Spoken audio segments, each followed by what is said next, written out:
Childhood years, I was in southern suburbs. I wouldn't say I had the best childhood, but I do believe now, being an adult and a mom, that your parents do the best that they can with what they have. My dad had heart issues from the time that he was born, so our life was a bit erratic. My dad had quite a few jobs because of his heart. We moved a lot, and things were only good when there was money.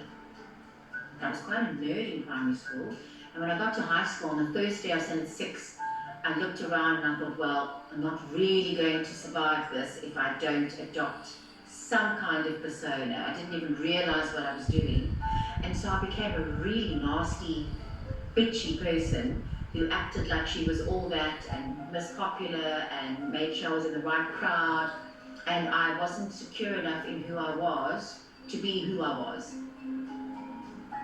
I just wanted everybody to think that I wasn't a pushover, and I thought if I had that attitude, nobody would mess with me and hurt me, without realizing that the catalyst and the root of it was actually because at the age of 9, I was raped by my mom's boyfriend, and he raped me for 2 years, from the age of 9 to 11, which I had then banked because it was so traumatic.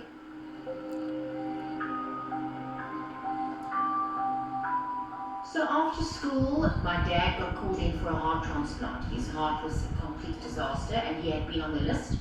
So it was an exciting but also very emotional, traumatic time. And then he died 10 months later. Not from rejection from the heart, but he was in a 5-car pileup, and that caused a little bit of a shift with the heart. And so 10 months later, he was dead, and there was my life over. My dad was my everything. My life had literally come to a standstill, and I was devastated. So I went from this popular, together girl who was now studying at Hare College, and went straight back into this introvert person who had no identity, who was just floating around. There was a guy that my dad had introduced me to before he died, and I thought, well, if my dad had introduced us, then it was meant to be. And so we were in a relationship on and off for about 10 years, and it was extremely volatile. We were not good for each other at all. We really did bring out the worst in each other, but Daniel came of that. Dale was a good provider for Daniel. He always made sure that Daniel had everything, because I couldn't give anything financially or on a support level. I was a complete flop. And so when there was money, which was at the end of the month when I was getting paid, I would just spend it, because it was the happy time, it was the happy moments. But then reality kicks in and you're like, well, now I don't have money to pay my rent, now I don't have money to pay this. So it was just a revolting time in my life.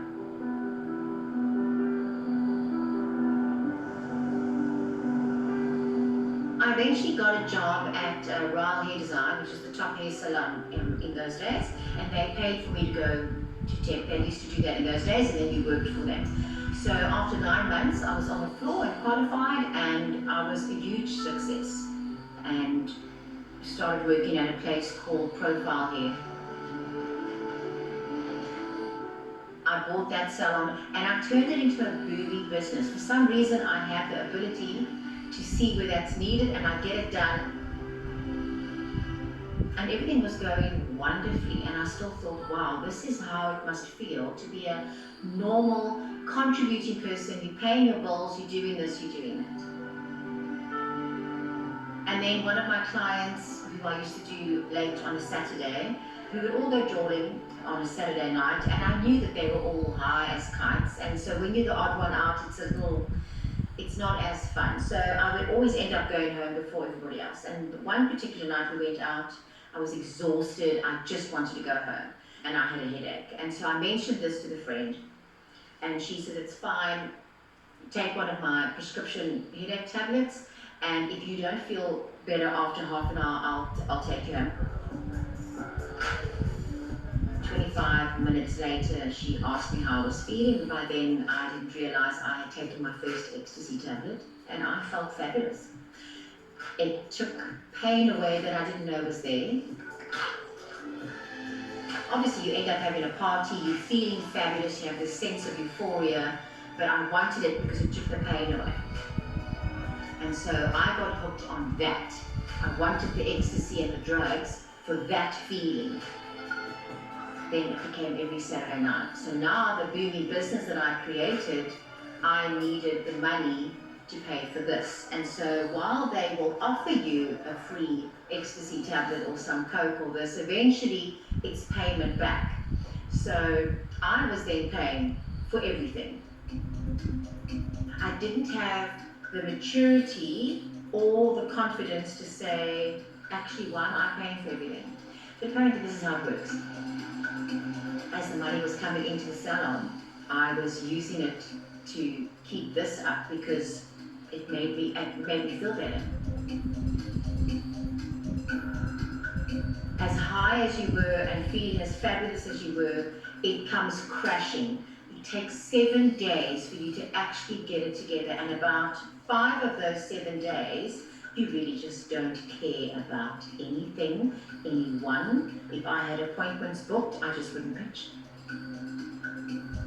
And so I walked away because I owed too much on the rent, I owed too much to the suppliers, and I went in one day and took all of my equipment and I ran. And it just went downhill. I was so deceitful. One would need to be, I suppose, if your life is a lie. I would live in this bubble and you couldn't trust me. I could never give a reference for work because I would always be caught out doing something illegal. Weekends would start from Saturday after work, and we'd all meet at a friend's house, and we would pop our first E maybe half an hour before we even got there. And there were some nights where we were doing 3, and then we would take another one halfway through the evening, and then another one because you wanted to keep on going for the weekend. Party life was all about looking fabulous, feeling fabulous, hanging around with all the same people doing the same thing, and you thought this was the norm. It would be either at someone's private home in Bantry Bay. It was all upper class areas, VIP clubs. You would be in with the bouncers and you didn't even realize that that was actually part of a whole other underworld that you didn't even know was happening. It was all hoity-toity, up there, driving the cars. It was false. It was actually false. It's not true, and those people are not your friends. I didn't care. I just wanted that feeling of taking the pain away. I would have done anything for it.